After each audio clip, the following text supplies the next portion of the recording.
दोस्तों, अगर आप भी किसी से सच्चा प्यार करते हैं तो इस कहानी को लाइक जरूर करें और ऐसी ही कहानियां सुनने के लिए चैनल को भी सब्सक्राइब कर लें। एक अमीर लड़के को एक गरीब किसान की लड़की से प्यार हो गया।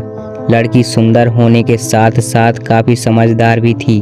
जब लड़के ने उस लड़की को बताया कि वह उससे प्यार करता है और उससे शादी करना चाहता है, तो लड़की ने कुछ सोचने के बाद उस लड़के को शादी करने से इनकार कर दिया, क्योंकि वह लड़की गरीब परिवार से रिश्ता रखती थी। लेकिन कुछ समय बाद जब ये बात उस लड़के को पता चली तो उसने लड़की के माता पिता से बात की और उस लड़की को समझाया। काफी समझाने के बाद वह लड़की मान गई और दोनों की शादी हो गई। शादी के बाद लड़का उसे बहुत प्यार करता था। दोनों का वैवाहिक जीवन काफी अच्छा चल रहा था। लेकिन कुछ महीनों बाद लड़की को चर्म रोग की बीमारी हो गई, जिसके कारण उसकी खूबसूरती ढलने लगी। अब लड़की को यह भी डर सताने लगा कि उसकी खूबसूरती ढलने के कारण कहीं उसका पति उसे छोड़ ना दे। लड़की उस चर्म रोग को ठीक करने का हर संभव प्रयास कर रही थी। समय बीत रहा था और लड़की की खूबसूरती धीरे धीरे ढल रही थी। एक दिन वह लड़का एक काम से दूसरे शहर गया। लड़का जब वहां से वापस आ रहा था तो उसका रास्ते में एक कार के साथ एक्सीडेंट हो गया। उस दुर्घटना के दौरान लड़के की आंखों की रोशनी चली गई। इस दुर्घटना के कुछ समय के बाद उसका जीवन फिर से सामान्य और खुशी से बीतने लगा।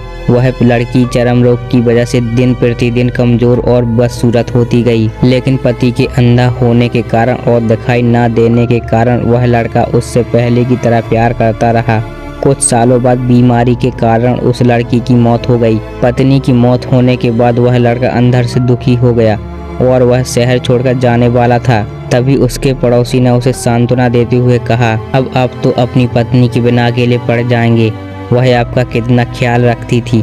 अब आपका जीवन अंधकार में कैसे व्यतीत होगा। तब उस लड़के ने अपने पड़ोसी की ओर देखा और गहरी सांस लेते हुए कहा, मैं कभी अंधा था ही नहीं, लेकिन मैं यह सोचकर अंधे होने का नाटक करता रहा कि कहीं मेरी पत्नी को उसकी बीमारी और बदसूरती के कारण यह ना लगे कि मैं उससे प्यार नहीं करता। इसलिए मैं इतने सालों तक बिना कुछ कहे हुए अपनी पत्नी की खुशी के लिए अंधा बना रहा। यह बात सुनकर पड़ोसी की आंखों में आंसू छलक आए और वह लड़का वहां से उठकर चला गया। इस कहानी से सीख, अगर आप जीवन भर खुश रहना चाहते हैं तो आप लोगों की कमियों की तरफ ही नहीं, उनकी खूबियों की तरफ भी गौर करिए। आपका जीवन आसान हो जाएगा। दोस्तों, आपको ये कहानी कैसी लगी हमें कमेंट में ज़रूर बताएं। ऐसी ही कहानियाँ सुनने के लिए चैनल को लाइक और शेयर सब्सक्राइब भी जरूर कर लें। जय हिंद।